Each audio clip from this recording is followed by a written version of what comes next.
Et bien voilà, la dernière fois, on a parlé de l'Odyssée de Christopher Nolan. Alors, aujourd'hui, ça m'a donné envie de vous parler de l'œuvre qui, à ce jour, reste mon film préféré de ce réalisateur. Quand tu deviens parent. 3. Il y a une chose qui te paraît très claire. 2.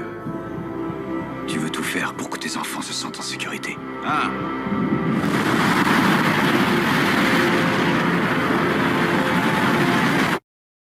Je reviendrai. Bonjour à tous, bienvenue sur Cinémission. Aujourd'hui, nous allons parler du film Interstellar, le célèbre film de Christopher Nolan, sorti en 2014. Un film que j'ai trouvé personnellement d'une puissance incroyable et que je vous recommande absolument. Alors l'histoire, ça se passe dans un monde futuriste qui a subi une espèce de catastrophe écologique et où les gens vivent dans un monde presque apocalyptique et qui est en tout cas en train d'arriver à sa fin et où le héros, qui est un ancien pilote de la NASA, découvre que sa fille semble recevoir des signes d'un autre monde où on ne sait pas trop bien quoi, il ne la croit pas d'ailleurs au début, mais ces voix et ces signes vont le conduire à découvrir que la NASA met au point un plan secret pour sauver l'humanité en développant la vie sur une autre planète. Nous devons affronter cette réalité. Rien dans notre système solaire ne peut nous aider.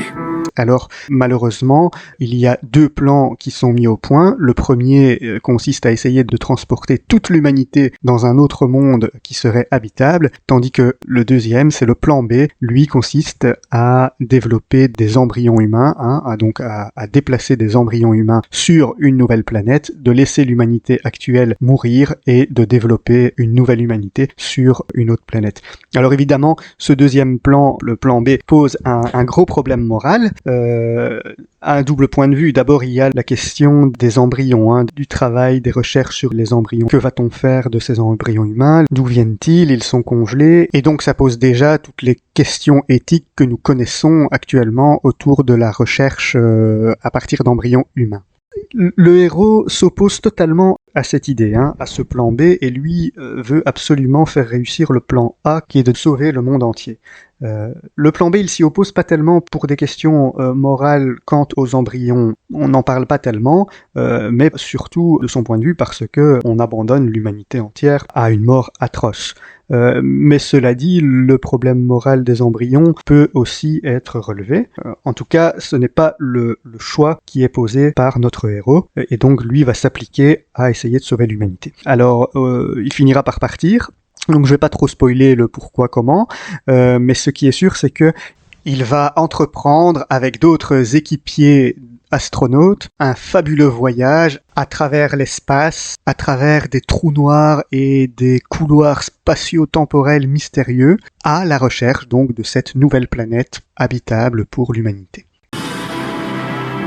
Des mondes habitables, totalement à notre portée. On échapperait à l'extinction. C'est parti.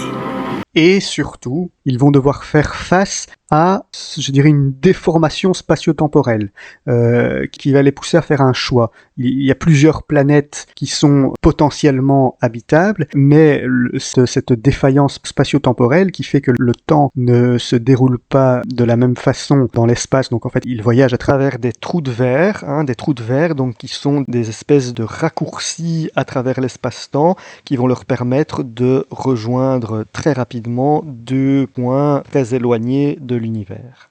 Et puis à côté de ça, il y a aussi les trous noirs, eux qui vont complètement déformer l'espace-temps, avec en particulier l'immense trou noir Gargantua, autour duquel les personnages vont évoluer tout au long du film. Et donc, le nombre d'années qui passent chez eux n'est pas le même que chez nous. Et donc, ils vont devoir faire un choix sur quelle planète atterrir. Et sans trop perdre de temps, puisque chaque heure qui passe, n'est pas la même que sur la Terre, et donc leurs proches, le reste de l'humanité vieillit plus vite qu'eux. Voilà, alors là, à ce moment-là, on commence à voir des images des autres mondes qui sont vraiment très bien faites, un très beau spectacle, notamment avec des immenses vagues qui ressemblent à des montagnes, vraiment des scènes incroyables. Et puis, après avoir visité la première planète, ils retournent à bord de leur vaisseau spatial, et là, ils découvrent que ils sont restés beaucoup plus longtemps que prévu et que de nombreuses années ont passé sur Terre. Voilà. Et là, on a une scène mémorable, extrêmement émouvante, du héros qui écoute, qui regarde les messages vidéo laissés par ses enfants, par ses proches, au fur et à mesure de ses années. Et donc, on voit son fils qui, au début, lui laisse des messages de manière amusée, ou en tout cas beaucoup plus légère. Et au fur et à mesure des années qui passent, eh bien, la confiance qui se perd et l'aspect dramatique qui prend le dessus. Voilà, et donc c'est une scène vraiment très émouvante. Voilà, alors là j'en ai peut-être déjà beaucoup dit sur l'histoire, mais je crois que c'était important. On arrive à ce moment-là à une scène, moi qui m'intéresse beaucoup, qui est celle d'un choix draconien. Les personnages ont le choix entre écouter, disons, la logique, faire le choix de la logique purement scientifique, mathématique, disons, ou d'écouter leur cœur. Et un des personnages a une théorie selon laquelle l'amour est une force supérieure que nous ne connaissons pas encore bien, mais peut-être qu'une civilisation future peut utiliser pour communiquer à travers l'espace et le temps. C'est-à-dire qu'ils sont placés face à un choix, à deux possibilités, et elle veut aller vers la possibilité la moins logique parce que son cœur y appelle. Et son idée, c'est que cette envie de suivre son cœur n'est pas purement irraisonnable, mais que son cœur lui parle vraiment parce que l'amour peut parler, et que la personne aimée peut communiquer avec nous à travers l'espace, à travers le temps. Seul l'amour transcende le temps et l'espace.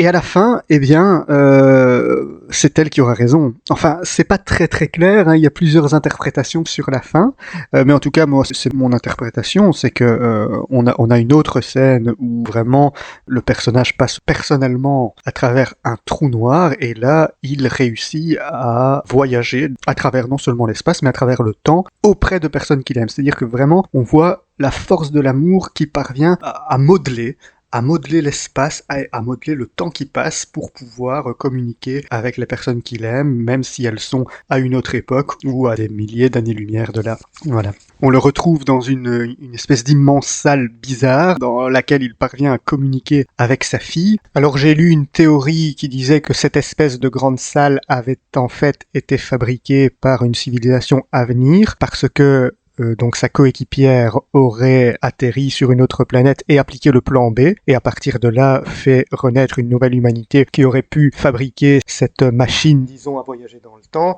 pour ainsi venir le sauver. Mais cette théorie est démontée d'abord parce que quand on voit sa coéquipière débarquer sur la planète, on ne la voit pas du tout appliquer le plan B, et puis cette théorie est contredite par le héros lui-même. Le héros dément lui-même cette théorie en disant « personne ne nous a amenés ici, on y est venu tout seul ». Et il y est venu par justement cette force d'amour qui lui fait penser à sa fille, qui lui fait penser si fort aux gens qui l'aiment que l'espace mystérieux dans lequel il se trouve, eh bien, crée un chemin jusque vers sa fille et vers les gens qu'il aime. Souvenez-vous qu'à un moment du film, un autre personnage lui dit quelque chose du genre « quand tu verras ta dernière heure arriver, repense très fort à la personne que tu aimes ». Et là, il voit sa dernière heure arriver, dans ce trou noir, il pense qu'il va mourir, et puis tout à coup, l'univers autour de lui se transforme et il parvient justement à entrer en contact avec des gens qu'il aime. Voilà, alors c'est peut-être pas tout à fait clair, mais je veux pas trop en dire non plus sur l'histoire. Moi, je vous conseille vraiment de regarder ce film et de vous faire votre idée, mais en tout cas, c'est vraiment ce que j'en ai compris. L'amour est une force que nous ne connaissons pas encore, qui est puissante, qui nous parle et qui nous permet d'être reliés les uns aux autres. Donc évidemment, pour un chrétien, c'est une théorie qui se tient et qui même est réjouissante. Alors nous, on sait que cette force, cet amour est une personne, est un Dieu vivant. Ce n'est pas dit de cette manière dans le film, mais tout de même, il y a quelque chose de ça, de ce Dieu amour, de cette force en tout cas d'amour toute puissante. Voilà pour Interstellar de Christopher Nolan en 2014. À bientôt!